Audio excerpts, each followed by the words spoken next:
Hello, and welcome to Only Lovers Book Club, where I get together with the meanest of the mean girls and we read a romance and we talk about it. And this month was Tashai's turn to pick a book for us, and she chose Reputation by Lex Croucher. I'll do this because I don't think any of us have the physical book. So I'll just put the picture up somewhere. I know at least two of us listened to the audiobook. So yeah, we read that, and Tashai has prepared a couple of questions for us to, just a few, not too many, a decent amount. Before I tell you about the book and I tell you about the author, if you are watching, so you can see us, but if you're just listening, our theme, right, was I don't know if we could settle on a theme, honestly. We were just we talked about a theme and then we were like, fuck Regency it. realness. Yeah, sure. Regency realness. I decided to go with like my background. There's a lot of reading happened with the main character, so I went with a library interior.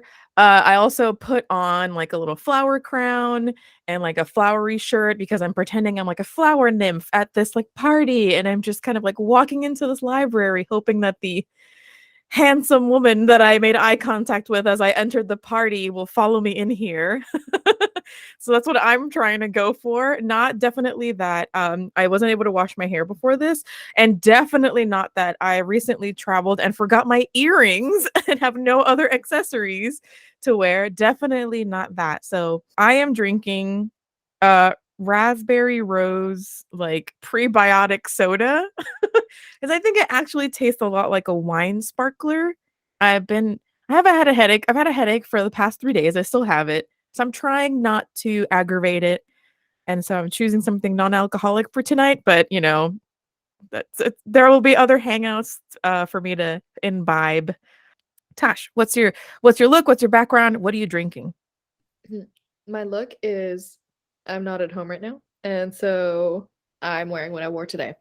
But my background is a scene from Bridgerton, where we have the queen holding her dog and her court, which is filled with like gossipy. It's a gossipy gaggle. So to me, this is like spilling the tea, except instead of tea, it's wine because everyone in this book is just getting hammered.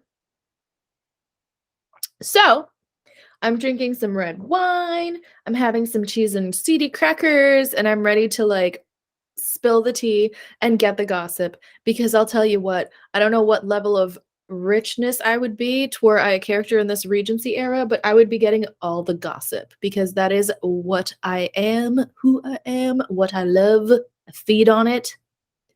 I love it. I'd be that person. I'd be like, oh dear, did anyone here happen to hear what happened with Delilah last summer? And then spill forth the tea. I And am as a Lady Whistledown. I am Lady Whistledown. Gotcha. I mean, and as a Libra, that tracks. That definitely tracks. What about you, Drea? What's your background? How are you applying the theme? What are you drinking? I am not dressed for the theme in any way. I'm just cozy in a sweatshirt and a little snow hat and a side braid because it's pretty chilly in my apartment right now. And also, I moved on Monday. So even though my closet is unpacked, I just haven't had the desire for like putting a real outfit on because I've just been very tired all week. But I did get a background of what I imagine these. Okay, I don't read a ton of historical fiction. I don't watch any of these shows. Like I've never seen Bridgerton or anything like that. So I have no idea what these houses that they're all partying at are supposed to look like.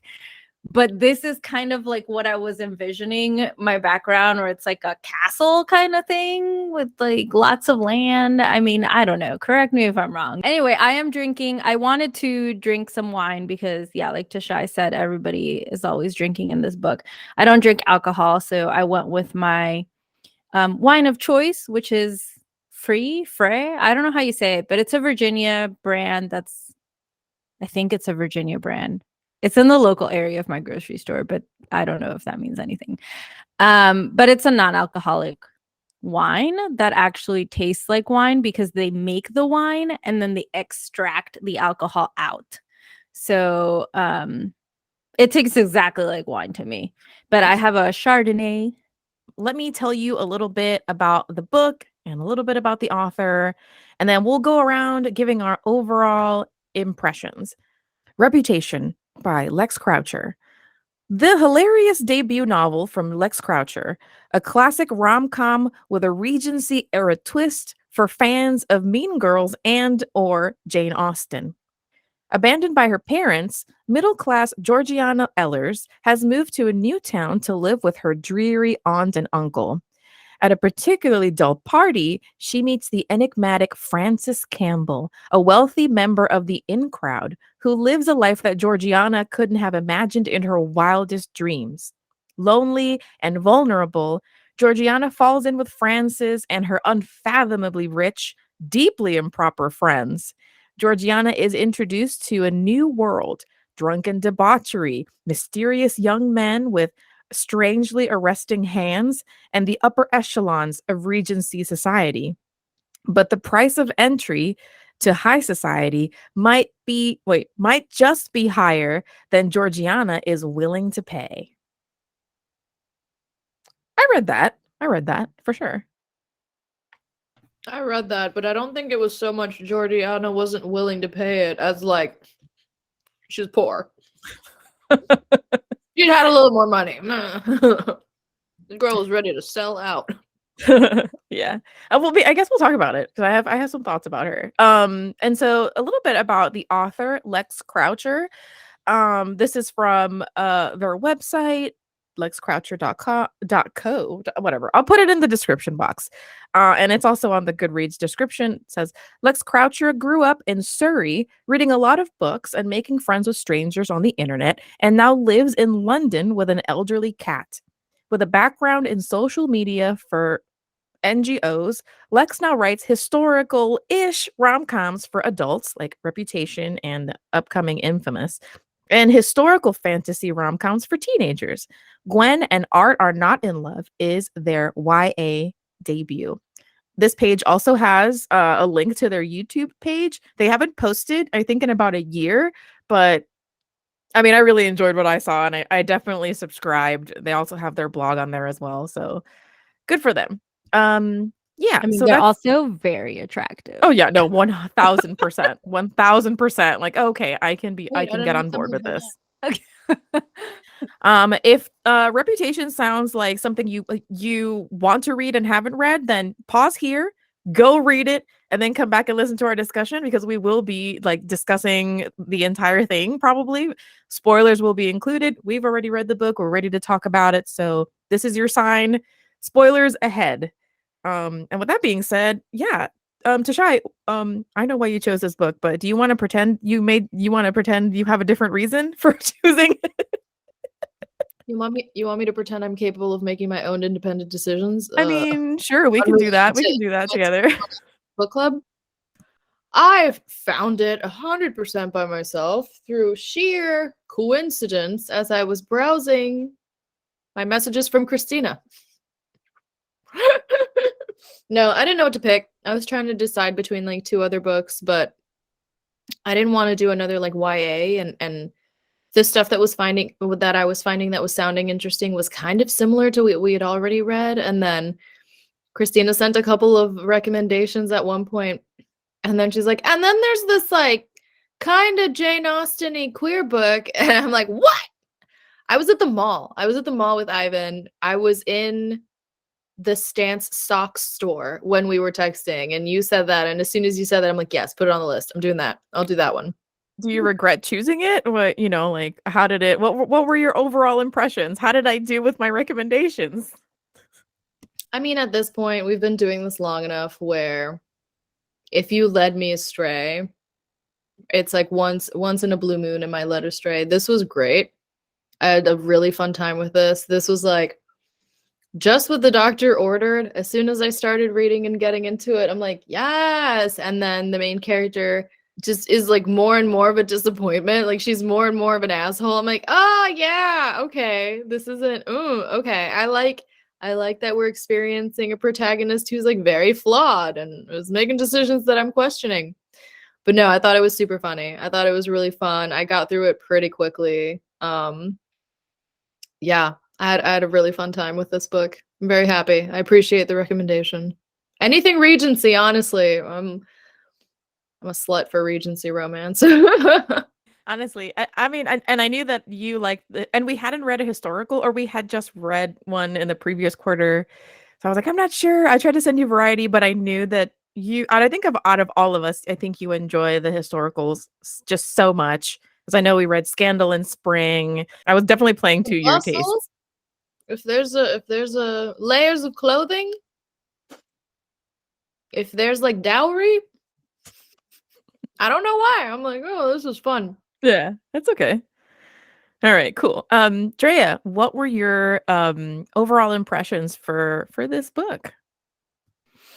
Yeah, I loved it too. I gave it 5 stars, even though Regency and historical in general is not my favorite romance category.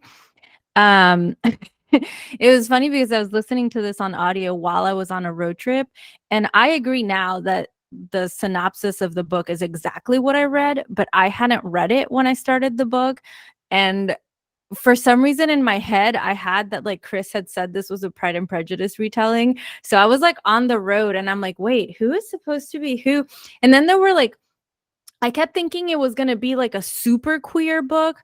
I think because I know the author is queer and because I had already added their YA to my list of books to read, and the YA is like the main characters are both like super queer. And so it was one of those books where like I kept thinking it was going in directions that it wasn't actually going. And I couldn't stop. Normally I would stop and Google, but I couldn't because I was driving. And normally that would bother me, but honestly with this book, I was just like, fuck it, whatever happens, happens. Like I'm here for the ride. And it was just a fun book. Like it was, if I had to just describe it in like one word, it would just be fun. Like I don't think it was like a love story for the ages or anything like that, but it was just like a fun book to experience. And it was my first encounter with this author's books. Like I know they have their second book, and not like a series, but they have like similar covers and titles. Like the one that they wrote after this one is already out as well, and I guess have been out for a while in the UK, but like are just now I think getting more popular in the US. And I always like when that happens, when I'm like completely new to me author, but they've actually have other books out that I can check out. They have more books coming out soon. And so that's always fun for me, especially if the backlist isn't super long, because then I get overwhelmed. Like I will never catch up to their work in my lifetime. And that's not the case here. I can definitely catch up with Lex's books. and I plan to. I'm definitely reading the YA next year. It sounds amazing. That makes me so happy. I'm also going to probably read their next book. Is called Infamous. It's I already saw, out. yeah, I saw that it was, I think the LGBTQ tours on Bookstagram. They had a book tour, and I remember seeing it and being like, "Oh, that cover looks like," and then I just never connected the two. But now that I've kind of like, We can do a buddy read if you want. I'm not against it. I'm not I mean, against it. Tashai, Tashai, you can also we join. could have a bonus episode. I mean, I know. Also, Tashai, what do you call what we do in book club? This is a buddy read. We do a buddy read every month. Stop crying. Eat your crackers. I just mean like if you all want to read it unofficially, I'd be down. Yeah. Or I think it is a book club book for 2023. That's true. That's true. Well, I already picked my books, so I'm off the table. But if one of you wants to step up, I wouldn't complain. I'll think about it. I need to see what books I'm gonna read before both of you for next year. Oh my gosh. Oh my god. That's okay. Breathe in, breathe out. I know. I guess that's the negative of having already picked all 4 of my books. Tashai could read them like over Christmas break. She will. She will. But no, the ones that are out, there's 2 that aren't out yet, but there's 2 that are. Gotcha. Okay, cool. Thank you for sharing. I agree. I thought this book was really, really fun. It's funny because I knew what this book was about and I still found what the contents of the book were to be like still a surprise. My library had a copy of the audiobook, so I went ahead and just started listening to it. And I absolutely loved it. I loved the audiobook. I remember that's why I recommended it to Drea. And so it was kind of, it was kismet because she was gonna go on a road trip, and I was like, "Man, I love this narrator. I love it when narrators like laugh, when they do like extra things to make you feel like extra immersed, when they pretend to eat a sandwich or like they cough. I don't know what this shit is amazing. And then I find out, and I shared this with you guys that the narrator was actually part of Bridgerton. She's one of the Featherington sisters. And so I just thought that was just like extra, just a cherry on top of just kind of like a expanded universe of Regency media. So yeah, I thought this book was really funny. It's more of a coming of age story than it is a romance, although the romance is very entertaining. Like the aspects of the romance are pretty entertaining. And it's also a lot heavier than I anticipated. I know that there were some quibbles on like review sites like Goodreads and like Storygraph about like, oh, this isn't a romance or whatever. It's more of a coming of age. But I thought that that was fine. Like I thought that that was perfectly fine. And even though she was, I mean, I thought that the protagonist, I felt like I could relate to her in a lot of things. Um, Especially when like coming into a new friend group and not kind of like knowing your place and trying to kind of like stake out a place in a friend group and not making the right choices. But then eventually coming to the good side of good side. I loved all of the characters. I did try to character match, but instead of with like Jane Austen characters, I definitely matched with the Mean Girls cast. I was like, okay, though this one is Katie, and this one is Regina, and this one is like the stupid one. I can't remember her name. But yeah, and then the hair and the face. I was trying to like figure out if that was also a callback to the movie because like she's like, "Oh, you look sexy with your hair pushed back." I don't know. I was trying to do all of these things. But then I really enjoyed it. I did have some comments or I had some questions about the choices that were made in regards to quote unquote, and this is something that like Bridgerton suffers from as well, where it's like, there's blind casting happening in the story. So, but then also we're also acknowledging that, slavery was a thing. And so that's always really confusing and it does take me out of the story a little bit. But I did find that I forgot what her character I immediately forget her character's name. Frances. I did think that Frances was such a well-rounded, complicated character that I didn't mind that she was like the nexus of drama, you know? Like at first I was like, "Wait, I didn't love that like the black girl was starting shit," you know? But there were more things going on in her life aside from that I felt made her like a really well-rounded character, not just a stereotype. So I was able to kind of like rise above it. But I did have thoughts about that. So yeah, those are my thoughts. Sorry to go on. I turn the mic over to Shy, who has some questions for us to discussion. So ready when you are. Speaking of Francis, so as I started reading the book, I realized that Georgiana got represented as like a unique character in the way that we tend to see in these types of books, in that she liked to read and she was super interested in reading and was just very studious. But as I was getting through the chapters, it seemed like there was more effort made in creating the character of Frances, and I really like, even though like Christina said, she kind of became this like beacon of drama, I was so much more drawn to reading about her and trying to understand her motivation versus Georgiana, who I think we were supposed to be following on this journey. So I wondered, how did you guys feel about this characterization of both these characters? If you feel like we were meant to be a lot more fascinated by Frances than Georgiana, if you had a different character that you thought was a lot more interesting, because at least in my experience of reading the book, I started out rooting for Georgiana because that's who we're seeing this story through.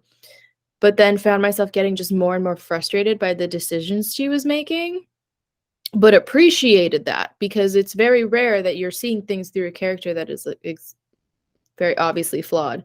So I just wondered how your experience was as you were like uncovering these personalities, and if you found yourself more drawn to some characters than others, and how your experience was with this like shift in who's the good and who's the bad and who's the complicated. I mean, to me, it made sense though that Francis was like so interesting because like that just made me feel more like Georgiana because like I too would have been absolutely fascinated and like smitten with like Francis if I had run across them. And so it made sense to me like we're seeing all of the characters through Georgiana's eyes. So to me it made sense that Frances would be this like bright burning sun because that's who she's most obsessed with. Um she was definitely my favorite character. Was I disappointed that like nothing happened between them? Yes, because for the longest time I thought that that was the love interest as I was listening to the audiobook. And then just when I was getting over it and thinking, no, no, like Andrea, what were you thinking? Then there was like that weird kiss in bed and I was like, but then that was nothing too.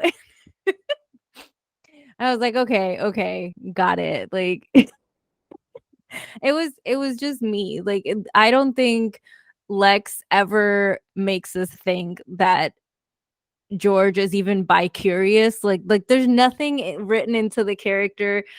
Like She is into that kiss. I'm sorry. As soon as the kiss happens, she's like, Well, I took it but more as I took it more as like a sign of things to come, where I think that because George kisses Frances, or just kind of gives her like a half kiss and it's accidental, and then Frances doesn't recoil. I think that's setting up what we find out about Frances later in the story. And so, yeah, but it was like definitely like a moment where I was like, oh shit, no, it like sets things up for Francis, but I don't think George is just like, oh, I guess like friends do this and it's cool. And then later on is like, oh, some girls have girlfriends, I guess. But like at no point is she like, whoa, I want to do that. So I don't think like Lex was playing with my emotions or anything. I think I just wanted it to happen. And so I was like looking for things that weren't there.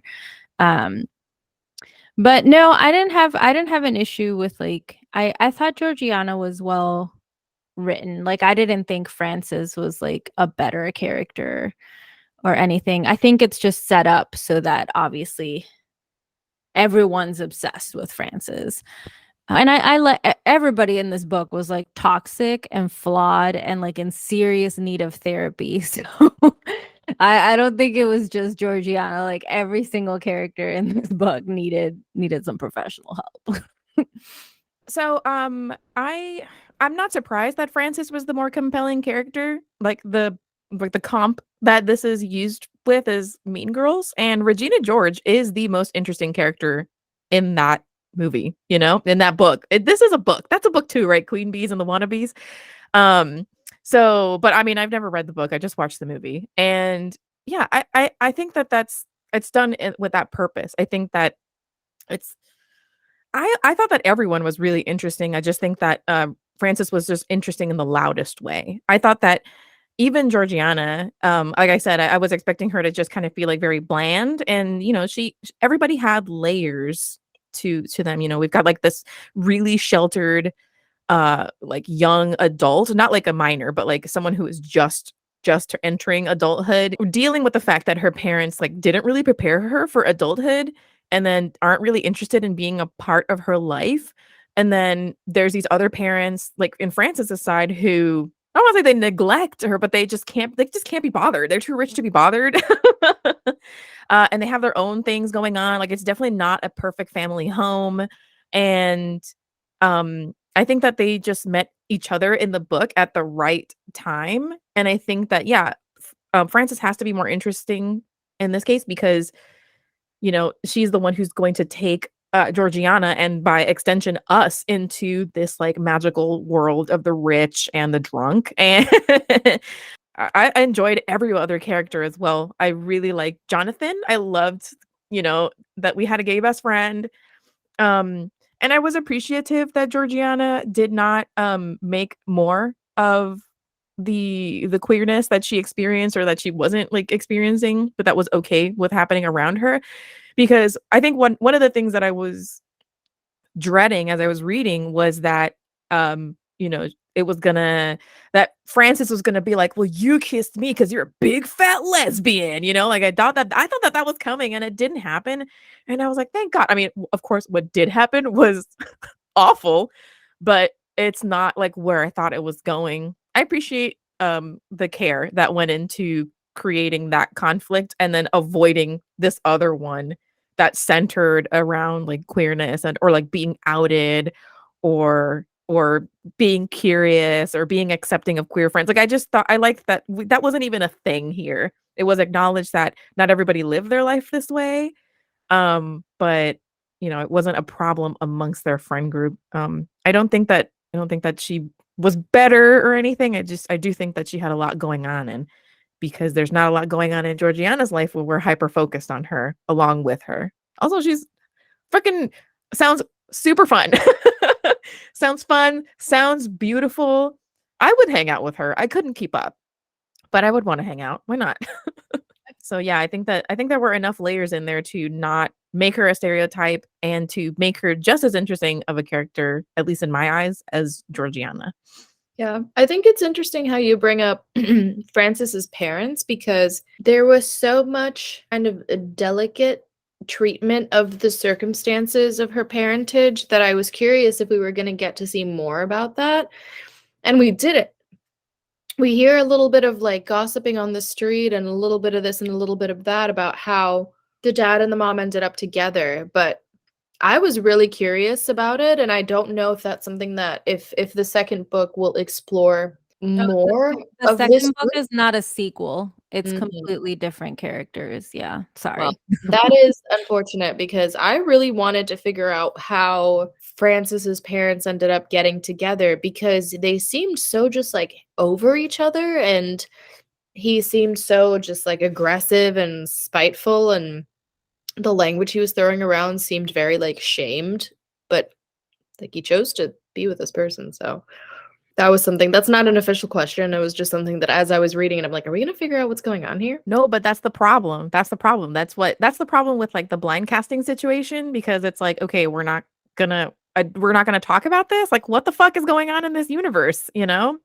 Like, is Exactly. her being black a problem or is it not? Like, how can she be like this rich and this accepted and this like popular, but then also like her mom is being treated like shit? And not to say like there is biracial privilege, right? I'm assuming dad is white, mom is black. That was a huge question mark for me. I chose to just let it go. There was so many more things happening within the friend group, but I also, yeah, it was one of the things that I had kind of like in my head too. I was like, wait, are we going to talk about this? Or okay, I guess not. Mm. Betty Walters, described as pleasantly plump, Georgiana was such a judgy bitch to this girl and was so mean to her. And I could not understand why she was so mean to this girl who, like, yeah, she talks a lot. Like, she didn't even talk a lot. She just was kind of like, very excited. So, my opinion of Georgiana was like pretty straightforward up until it gets to the interactions with Betty. And it gives you an opportunity to really see how like mean and judgy she can be. And I wondered if this was a turning point for you guys too, or if you had already suspected that we were going to see some darker parts of Georgiana's character before this, because I hadn't really been too, but I kind of expected some of what was coming up. But as soon as she comes face to face with Betty and she's so mean to her, I paused. I took a step back. I was like, oh, am I about to experience like a protagonist who's a lot more flawed than I anticipated? Because this is like the treatment of this girl is not going to have me on this person's side. And as it kept happening throughout the book, I'm like, Betty, girl, you deserve so much better. I'm Team Betty. I was very upset with her treatment. So Yeah, just so wondering. in this book, I would have obviously been Betty. And I would have been the one who kept like forgiving her and like, oh yeah, no, it's okay. It's not a big deal that you completely forgot me at this party and then poisoned me and I almost died. It's okay. um it didn't surprise me because I felt like it was one of those situations where Georgiana had this meanness inside her all along, but had never been in a social situation where it was acceptable to say it out loud because of like the friend groups that she was with previously and everyone being so polite and stuff. And so once she got exposed to this group who just say what they think whenever they want and like damn the consequences, it's just like it let loose. She was like, oh, I can just say things too. Okay. Um, and she like feels a little bit bad about it, but like not enough to stop. So yeah, it didn't surprise me. It was more like the minute she started hanging out with these people, I was like, well, this is not going to be a source of character growth. I can tell you that much, So I did feel for Betty. Betty is me. It's not that I didn't think that Georgiana was gonna like show more flaws or go down another path because that's kind of like what happens to Katie in Mean Girls, right? She starts hanging out with Regina and everybody, and then so she starts kind of like acting like another queen bee and a wannabe. So I thought that that's what was going to happen, but what surprised me, I think, yeah, was that when this interaction happens with Betty, it's just Georgiana and Betty. There's no one else there. And I was like, "Whoa, what a bitch." Like I was like, but it made sense to me because just because you read a lot of books and you have a sheltered life, it doesn't mean that you know how to be nice on the spot or know how to just kind of like maneuver someone who you find annoying right away. And again, not excusing it. That's how I read it, where Georgiana probably thought that she was just too smart and too witty for her own good. You know what I mean? And definitely kind of like ripped on Betty a lot and does not deserve Betty's friendship. But I was so happy when she was like, "Look, I've been a piece of shit." And I'm glad that kinda like Betty, like, allowed her to do that too. I like that she was like, "It's okay, we'll work on it," Yeah, if because it wasn't because of Betty, this girl would have been in a convent. So yeah, Betty, 100%. Betty's the MVP here. Yeah, and She I think that she could see maybe the goodness in Georgiana or, whatever goodness was there, and the fact that she was, like, hanging out with this, like, crowd of people, like, Betty's not stupid, she's just, like, socially awkward. So, yeah, Betty, I'm sure you didn't mean to forget me, so I was just waiting outside, and then I thought, well, maybe you just got overwhelmed, and so oh I my came god. inside. That part in the audiobook is brutal because the voice that the narrator gives Betty is like so soft and squeaky and you can hear the pain as she's saying it. She's like, "I'm sure you didn't forget to just forget me outside." And you're just like, "Oh She's shit, like bitch." she's She like did. sped up too. Like when Betty would start talking, like she Yeah. the narrator would start talking like faster. It was perfection. It was really good. I was in agony, like, whenever their interactions, whenever she wasn't nice. But I saw, there were, like, little seeds of hope, because then she's like, "Huh," like, "Okay, I see you. You were talking about gravel the other day," and, like, she let a joke out and kind of, like, didn't put Georgiana in her place, but definitely was, like, showed that she, knew more than she let on. She wasn't a ding dong. So yeah, I really liked Betty as a character. And I in the car, right? I'm scolding Georgiana. I'm like, "No, cuidado, no le hables así. Pero por qué tú eres tan malcriada?" I was, I'm like talking to her. I'm like, "Why you gotta be such a bitch?" But I'm glad it worked out. I'm glad they ended up being besties. Quick content warning for discussion of sexual assault and alcohol and drug use. The sexual assault discussion happens at 34 minutes, and the alcohol and drug use discussion happens at 42. Skip to 52 minutes to avoid both of these topics. I felt like I kind of knew something bad was going to happen to Frances. The way that she was like flirting with the guys in the friend group and her relationship with Jeremy, what's his name? And that whole situation, I couldn't help but feel that Frances was leaning too much on her previous experience of being like protected by her title and kind of assumed that she was untouchable. And so when the situation happens at this like cabin with Jeremy, I wasn't like surprised, but I was kind of taken like caught off guard that it went as far as it did, that it sounded as graphic as it was, and I didn't know how to feel about it. I kind of like I felt like I thought I was going to go there, and then I didn't know how to interpret their relationship because for a bit there I kind of thought Frances was hopeful that Jeremy would be like the love of her life, and then I couldn't tell if he was supposed to be a beard to kind of hide her gayness. My wine magically But refilled. she's bisexual, isn't she? I couldn't tell. I couldn't tell if her attraction to him was like her putting on airs to pretend, but then the way that she kind of reacted after this like scenario in this situation, then I was like, okay, I think she's just bisexual and it's fine. But did you guys think that that was going to happen or that Yeah. relationship was going to go that way? Because it took a step, and I didn't think it was going to go that far. I did, but only because they had previously mentioned the girl that had to be like sent out of town after something happened. And so I was like, okay, so if he has done this to other people, chances are he's gonna try to do something again.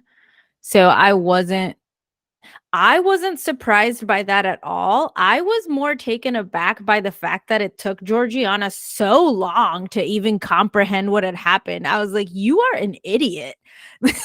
Like, that's what frustrated me. I was like, okay, even if you don't know what rape is, and even if you don't understand like consent, if your friend is bleeding and crying, clearly something bad happened to her. Whereas Georgiana's just like, what? You chose to have sex with him? That's so weird. Why would you do that? And I'm like, she's bleeding and crying. So that's what like shocked me, Bleeding so honestly. much that it takes 3 people to like clean up the situation. It felt like weird to me that she was so confused for so long, literally up until he tries to grope her. And that's when it finally like clicks in her brain. And that was like 100 pages later. I don't even know.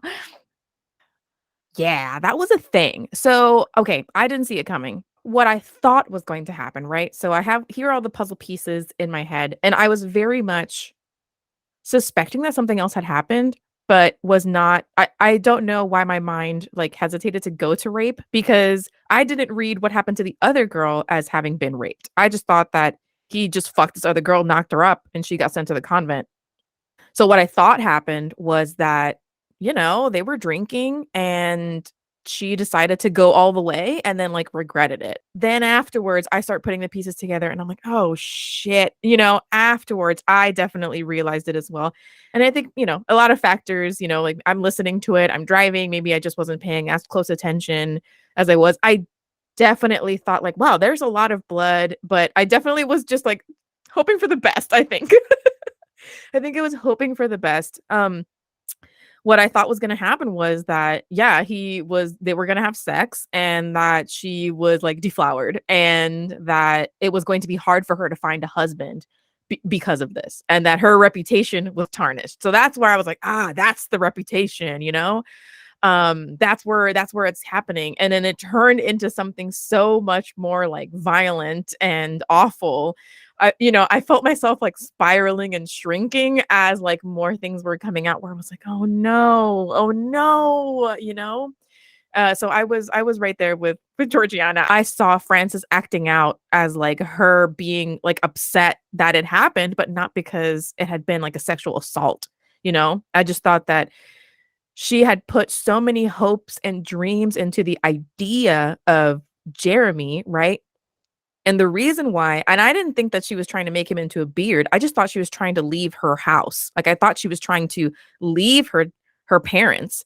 And so the fact that that didn't work out, plus now she's like no longer virginal, I thought that that's why she was spiraling. So I mean, I could see it both ways because at that point, at that time, right, where we're reading it, that's like your reputation is everything to you. Like you have money, you can bounce back, but like, people are still gonna gossip, they're still gonna talk about you. So um it definitely caught me off guard for sure. Like I'm not gonna even pretend like, oh yes, I absolutely saw it. Like I definitely was like, holy shit. And then everything else that happened with I think Jeremy. it was just like lots of. I'm trying to think now. Like I don't think it was just the girl. I feel like some of the boys made comments about Jeremy Yeah, too. yeah. And like your best friend was like, you shouldn't trust him. Like you shouldn't believe him. He leads on women. Like he does this a lot, but no one alluded to there being any sort of like That he was a fucking predator. Like that he yeah. was like a violent predator. When they talked Mhm. about the other girl, I thought the same thing. Oh, he had sex with her and she got pregnant. She had to be sent away. The level of like violence didn't seem like a thing. So when this happens between them, I thought the same thing. She gave it up and then he didn't like call her back afterwards and Yeah. didn't propose afterwards. I was like, oh shit.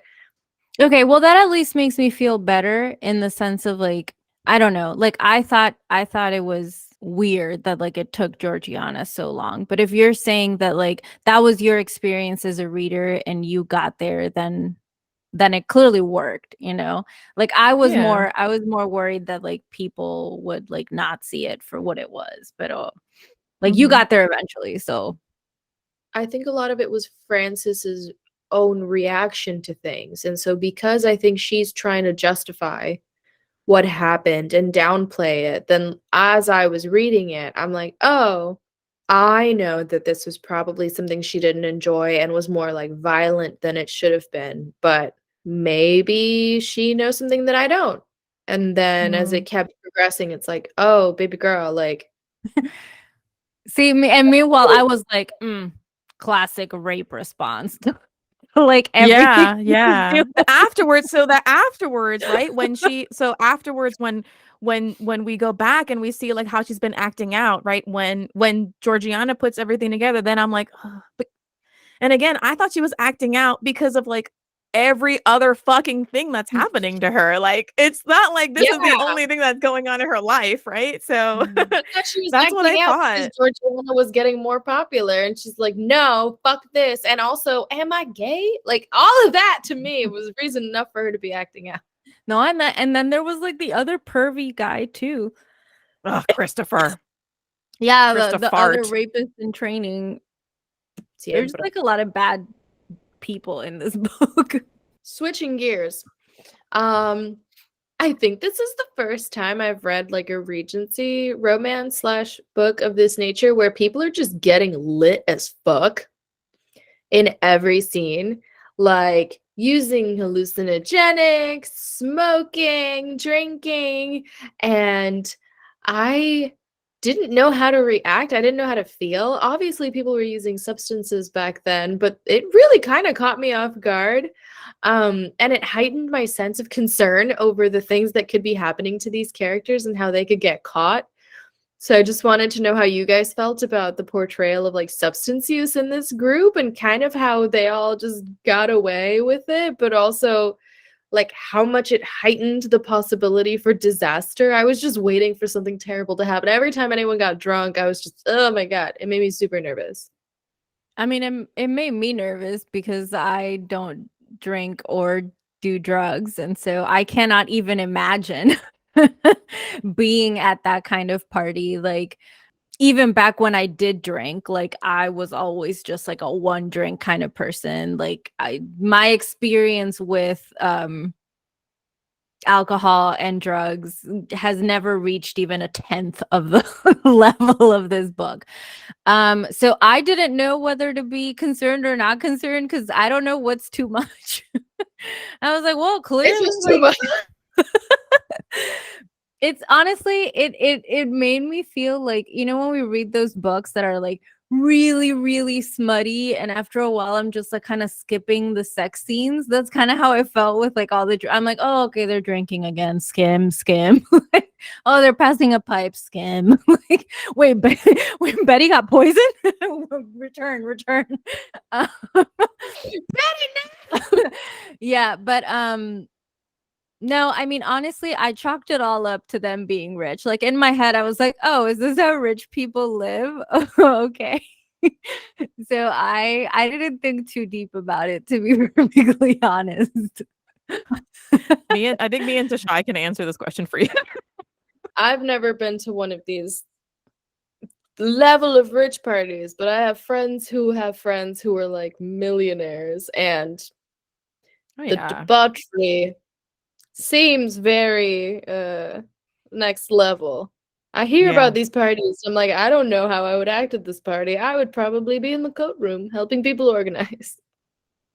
I was concerned because I've been there. Like I've been at like maybe not like a rich ass house party, right? But I've been at a house party, like or get-togethers. We've been out of the bar, we've been bar hopping, we've been drinking, and the amount of times where afterwards, like I'm thinking about it, I'm like, wow, we could have gotten in a lot of trouble, or like we could have like something could have happened to us. And so I kept expecting something really bad. I mean, aside from what happened to Francis, obviously. I kept expecting something really bad to happen. And then it did. One of them got like alcohol poisoned. Like Mhm. one of them had to get their stomach pumped. That wasn't she had like acid.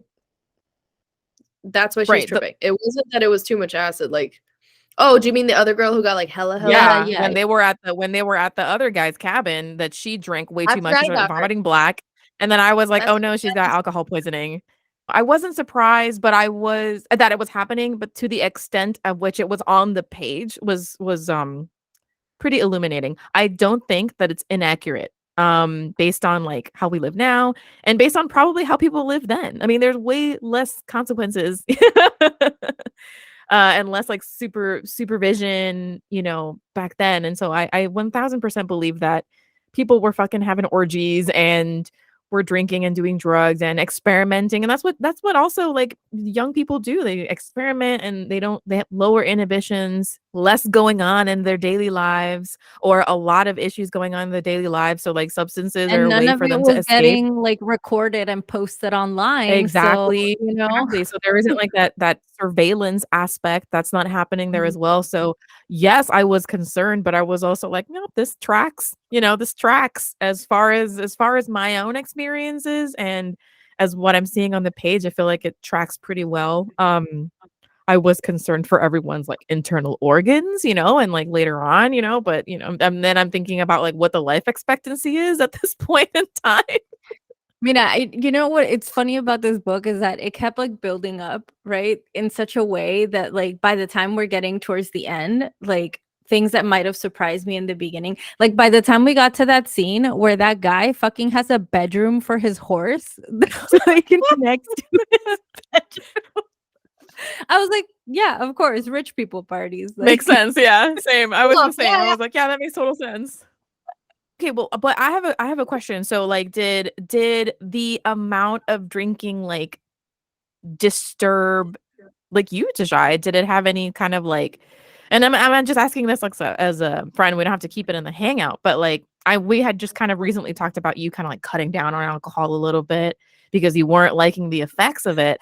So I kinda was curious about, like, how did you feel as we were reading this? Like, they're young and they're just kinda getting started, and I think our relationship to alcohol has changed a little bit as time has gone by. So, I don't know, how was it for you, if you don't mind me turning the question around on you?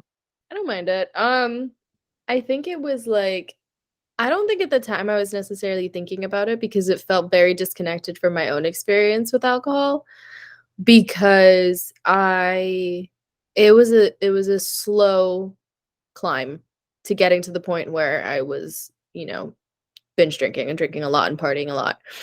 And I think the speed with which our main character jumped into the partying and the drinking, I think that's what caught me off guard, and that's where I was very worried for her as a character. now as we're having this conversation, it's kind of eye-opening of, wow, I'm being super concerned for these characters. I definitely did not think about that when it was me, when I was out and I was partying and I was drinking. And I'll think back, you know, as I reminisce about my early years in New York City, and I think to myself, like, I could have, like, terrible things could have happened on multiple occasions. And I did not think that it would, and I thought I was totally fine, and the worst that happened is, like, being sick on a train in between state like, at different stations, or stumbling home from a friend's house and, like, I lost my cardigan along the way, but I woke up on the train and I had a party-sized Doritos bag that I was eating. You know, just weird stuff, and none of it seemed like a problem at the time. I just thought it was, like, a funny part of drinking, and that's what this is. And so reading this book and being worried and then looking back at my own experiences, it's like, "Oh, yeah, okay, I can see how these characters would be taking it to this extreme and not necessarily think that it's a problem, because when you're in it, you're just, like, not thinking about the consequences of what you're doing." And, like, I've been lucky in that, you know, nothing terrible has really happened, God bless, like, thank you, universe, other than me being, like, physically ill and probably developing a beer allergy at 34, like, that's fine. But I think it's interesting. I think it's an interesting perspective to have to, like, come up against, is the, "Oh, I was this person to a degree, and I didn't worry about anything." I was like, "Yeah, I'm just gonna take this train home by myself at 3 in the morning. That's fine." Lucky, lucky. Same. I mean, and you're not the only one. And it's same for me. Like we've had different experiences. Like you were out of state, but like me hanging out like in PR while I was still living there, definitely could have made better choices. And very lucky that didn't nothing terrible happened. And so yeah, I was definitely concerned, but I also was like, yeah, like I had said previously, I'm like, that tracks, you know? Like I did not care. I thought that I was invincible. And you want to think that you're special. You want to think that you're so cool when you're younger. And you're like, I'm not like the other kids. And then you look back and you're like, wow, I fit the description. Like, you know, we took those teaching classes, those like development classes where at each stage, like what you actually are like. And I think back and I'm like, ugh, that's not gonna be me. And then think back and I'm like, fuck, that was absolutely me. Reckless, thinks they're invincible, thinks they're always right about everything, doesn't know their limits. Yep. You know, thanks for sharing, thanks for answering. I was thinking about you as I was kind of like being like, holy shit, are they just gonna keep fucking going? Are they not gonna stop? Yeah, thanks for sharing. If there's anything else that you would like to discuss. I mean, Espérate, porque this is a romance book club. We have to at least say what we thought about the actual romance before we yeah. go. No, I was gonna throw it to you. I was like, I feel like maybe I'm forgetting something. I was just like not. I was more interested in the friendships and what was going on with my lesbians than I was between her and Huxley. The letter part was cute. Like them writing to each other was cute, and I figured they would end up together. But I'm like, okay. His brother died because he drank too much. Take me back to the party. What's going on? What do you think, Drea? Did you ship it? How romantic did you find their interaction?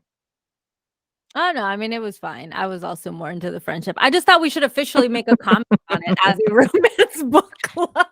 Right. True. We don't always just read romance. It's just I want to say this was the least interesting part of this book, although I do think that it was a well-written side plot, right? This Mhm. romance was the subplot. The main plot was really the relationship between Georgiana and Francis. I will say that I appreciated like the depth that Hawksley also had, being someone who used to be part of the crowd, decides to not be part of the crowd because of what happens to his brother.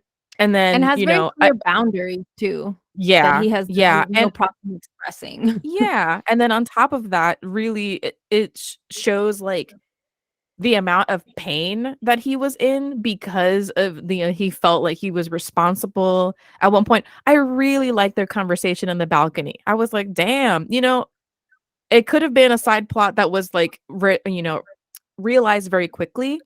But I do think that he was a really good, well-rounded character on his own. It really was just that I think that the romance was a given And I didn't feel any kind of like I didn't feel a type of way if I thought that they were gonna break up. When the book was like when there was 1 minute left in this book, and I was like, "Are you kidding me? Like, really, Georgiana and Francis are never gonna speak to each other ever again?" I was going through it. Like, I remember driving back home and being like, "Coño, wow, like, it's really over. Like, they're never gonna, like, talk." And then she reads the like she replies, and when I tell you that I cried, like, literal tears, like, I was like because I was that's the relationship that I was rooting for. Like, they were never going to, like, I guess, be as tight. I mean, who knows, like, right, in the fan fiction universe of this book, like, maybe that does happen. But the ones that I was rooting for, right, are the female friendships. Like, I'm hoping that they can, like, patch things. They can kind of, like, overcome their societal differences and their, like, their personal values, their, even their racial differences, I don't know, and just kind of find some sort of middle ground where they can really benefit from each other's friendship. And when the book was ending and I felt like I wasn't even going to get like a chance, like I was accepting of it, but I was mourning it. I was so sad. I was like, damn, they're really not going to get together. They're not going to, like, at least be casual acquaintances. I mean, cuz if Georgiana is going to marry Hawksley, like, she's now going to be part of that ton, right? She's going to marry into it. So when Francis not only writes to her, but then is like, and then Emily also says hi or whatever, I was like, oh fuck Jane, wasn't it Jane? Where it's like, yeah. Jane, yeah, Jane, Jane sorry, I says don't know. she's I, here I couldn't too. keep She track. says she'll get there too. Oh, wasn't it like very presumptuous of you to think that we were living together? But yes, she says that she'll be there.